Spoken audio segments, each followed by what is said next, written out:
ये सत्यप्रकाश मिश्रा कह रहे हैं कि आप चीट इंडिया हैं। आप लोग पूरी जो भारतीय जनता पार्टी है, आप लोग सब कोई चीट इंडिया वाले लोग हैं। इलाहाबाद बिहार में हमने किसी को आधी रात मंत्री नहीं बनाया था। कोई चीट इंडिया जवाब ले नीतीश जी से बड़ा चीट कोई आज हुआ है इस पृथ्वी के राजनीतिक इतिहास में। राजनीतिक इतिहास में नीतीश कुमार से बड़ा चीट कोई हुआ है? ये आपका परसेप्शन है। इसको चीट किया शुरू से याद करता हूं। न्याय सबसे के पहले लालू यादव 1994, उसके बाद जॉर्ज फर्नांडिस हर घर नल का जल प्रधानमंत्री ने उसके बाद शरद यादव 2006, उसके बाद बीजेपी 2013, लालू यादव फिर 2017, फिर से बीजेपी। इसको नहीं छोड़ा नीतीश कुमार ने, और नीतीश कुमार की पार्टी को रिप्रेजेंट करके आप कह रहे हैं कि चीट इंडिया। इसीलिए तो मैंने छोड़ दी प्रभु। अब आप भी थोड़ा ज्ञान ले लीजिए, निकलिए वहां से। अच्छे आदमी हैं आप। धन्यवाद। मतलब आप जाने को तैयार हैं? नहीं नहीं नहीं, उनकी विचारधारा को धन्यवाद दिया। वो पहले इस तरह, वो पहले लाइटर नोट के कई बार हंसकर मुस्कुराना भी चाहिए चर्चा के अंदर, इधर ही गुस्सा ही रहना चाहिए। तो बेचारे उनका विचारधारा कहीं टकरा रहा था। चले एक बारी बहुत पहले की बात है, आज की बात नहीं है, बहुत सालों पहले की बात है। लालू यादव मेरे कार्यक्रम में थे और कोई और चैनल था, तो लालू यादव ने एक बीजेपी के बहुत वरिष्ठ नेता को बोला कि आप नेता तो अच्छे हैं लेकिन पार्टी गलत है। आज एग्जैक्टली वही सीन रिपीट हुआ है। अजय आलोक ने बोला कि नेता तो आप सही हैं लेकिन पार्टी आपकी गलत है। बाकी निर्णय आपको लेना है।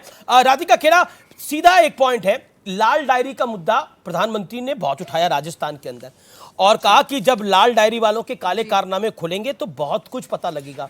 क्या आपको लगता है कि आप ही के विधायक द्वारा लाल डायरी का मामला उठाया जाना आपका जी का जंजाल बन गया है और भ्रष्टाचार के मामले में आपको लिप्त करा जा रहा है बीजेपी द्वारा? प्रधानमंत्री को अमित मालविया की फेक व्हाट्सएप फैक्ट्री से चलना बंद करना पड़ेगा। ये बार बार जहां पे चुनाव होते हैं उन राज्यों में जाके झूठ बोलते हैं। कुछ दिन पहले छत्तीसगढ़ में आके बोल के गए थे कि कांग्रेस ने हाथ में गंगा जल लेके कसम झूठी खाई थी। मैंने स्वयं वो प्रेस वार्ता करी थी और उसमें गंगा जल की कसम खाई थी। हमने जो वादा किया था कि 13 दिन में किसानों का कर्ज माफ किया जाएगा, वो हमने मात्र कुछ घंटों में पूरा किया सरकार बनते ही। तो पहला झूठ उनका छत्तीसगढ़ में बोला। अब उन्होंने आके राजस्थान में एक और बात बोली। राजस्थान की मैं आपको बात बता दूं, राजस्थान देश में नंबर 1 पे है भ्रष्टाचार के खिलाफ कार्रवाई करने पर। ऐसी कार्रवाई किसी और प्रदेश में नहीं करी जाती। बात तो आपके विधायक ने कही ना, राजेंद्र गुड़ा आपकी सरकार में मंत्री थे, आपकी सरकार में विधायक थे। मैडम हियर मी आउट, आपकी सरकार में विधायक थे मैडम, आपकी सरकार में मंत्री थे। राजेंद्र गुड़ा ने तो बोली वो बात जी। राजेंद्र गुड़ा ही तो लाल डायरी को लेकर आए। लाल डायरी को बीजेपी के नेता थोड़ी लेकर आए हैं, लाल डायरी को तो आप ही का विधायक लेकर आया है। राजेंद्र गुड़ा की भी मैं आपको बात बता देती हूं। ये काफी दिनों से सरकार के खिलाफ, क्योंकि ये आप सब इस बात से पूरा देश वाकिफ है किस तरीके से भारतीय जनता पार्टी ने राजस्थान में सरकार गिराने की कोशिश करी थी कोरोना के समय, किस तरीके से वहां पे भी खरीद फरोश का काम करने की कोशिश करी थी। और यही साहब जो एमएलए आज आके बोल रहे हैं, 1 महीना पहले करीब भारतीय जनता पार्टी के मैसेंजर ओवैसी साहब से मिलके आए थे। क्या मीटिंग हुई थी, क्यों वो जाके भारतीय जनता पार्टी के लोगों से मिल रहे हैं, ये बात हम सार्वजनिक कर चुके हैं। अच्छा एक सेकंड, अजय आलोक, ये सब लोग आपने खरीदे हुए हैं, ये लाल डायरी भी आपकी मैन्युफैक्चर्ड है। कितने लोग आपने कांग्रेस में प्लांट कर रखे हैं जी, बताइए?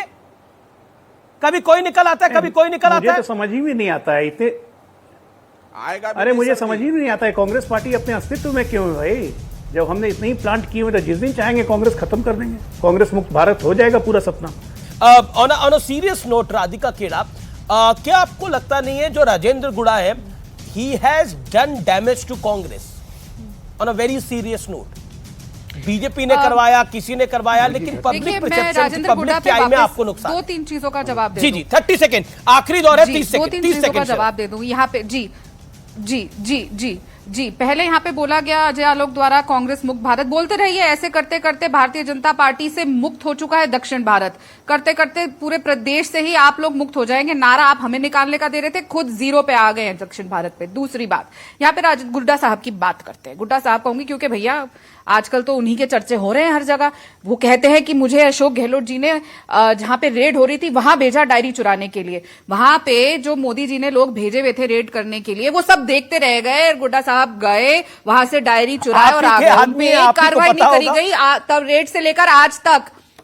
मैं पूछ रही हूँ ना, तब से लेकर आज तक कमाल की बात है ना, कैसे वो डायरी लेकर आ गए। पहली बात कि किसी ने कंप्लेंट नहीं हुई आज तक। वो अंदर जाते हैं, वहां पे रेड हो रही है, नहीं उन्होंने शीशा तोड़ के डायरी निकाली। अमिताभ बच्चन बन गए वहां पे, किसी को दिखाई नहीं दिए।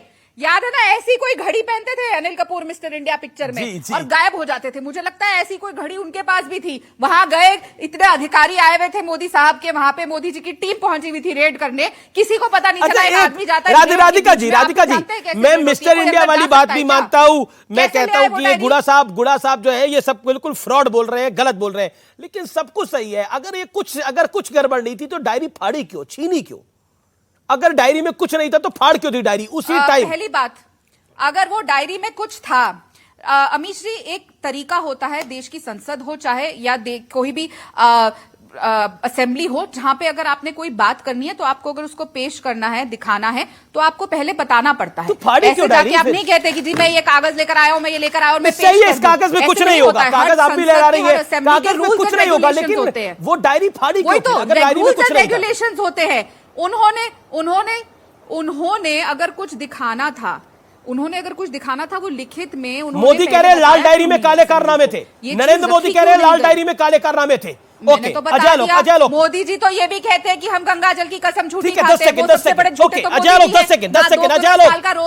रहे हैं कि लाल डायरी में कुछ नहीं था, लेकिन राजेंद्र गुड़ा भी ऐसा लगता है अमिताभ बच्चन तब बन गए थे। नो ऑफेंसेस तो अमिताभ बच्चन, वो कह रहे शीशा तोड़ के मैं लाल डायरी निकाल के लाया, मुझे गहलोत जी ने भेजा था। राधिका खेड़ा का सबसे बड़ी बात है कि एक विधायक सदन के अंदर स्पीकर हलवा थोड़ी था। सबसे बड़ी बात है कि वे एक विधायक, एक मंत्री जिसको बर्खास्त कर दिया गया, वो सदन में पहुंच के स्पीकर के सामने डायरी दे रहा था, वहां पे उसको मार्शल्स ने गिरा के, मंत्रियों ने गिरा के डायरी छीन ली। इससे बड़ा प्रूफ क्या होगा? विधानसभा की लाइव रिकॉर्डिंग होती है। हिम्मत है तो राधिका खेड़ा प्ले करवाए नेशनल टीवी पे। समय यहां पर इतनी इजाजत दे रहा है, और इस समय हमारे साथ जुड़ रहे हैं राज्यसभा के सांसद, आम आदमी पार्टी के नेता राघव चड्ढा। सीधा राघव चड्ढा का हम रुख कर सकते हैं। राघव जी, आपका अभिनंदन है। काले कपड़े डालकर आप बैठे हुए हैं और आज संसद में भी काले कपड़े डाल के गए, बड़ा हंगामा मचा, लेकिन विपक्ष पूरी तरह से लामबंद है, काले कपड़े डाल के पहुंचा हुआ है, लेकिन प्रधानमंत्री मोदी लाल डायरी और भ्रष्टाचार का मुद्दा उठा रहे हैं। देखिए, जहां तक लाल रंग का सवाल है, अगर आज किसी लाल चीज की चर्चा इस देश में होनी चाहिए तो लाल रंग का टमाटर की चर्चा होनी चाहिए, जिसका भाव आज आसमान छू रहा है। मुझे लगता है प्रधानमंत्री जी को लाल डायरी के बजाय लाल टमाटर के बारे में सोचना चाहिए, लाल डायरी और सदन के भीतर आकर जवाब देना चाहिए। ठीक है, लाल डायरी की बजाय लाल टमाटर पे बात करनी चाहिए। तो मैं ये बात पूछ लेता हूं आपसे, ये काले कपड़े क्यों?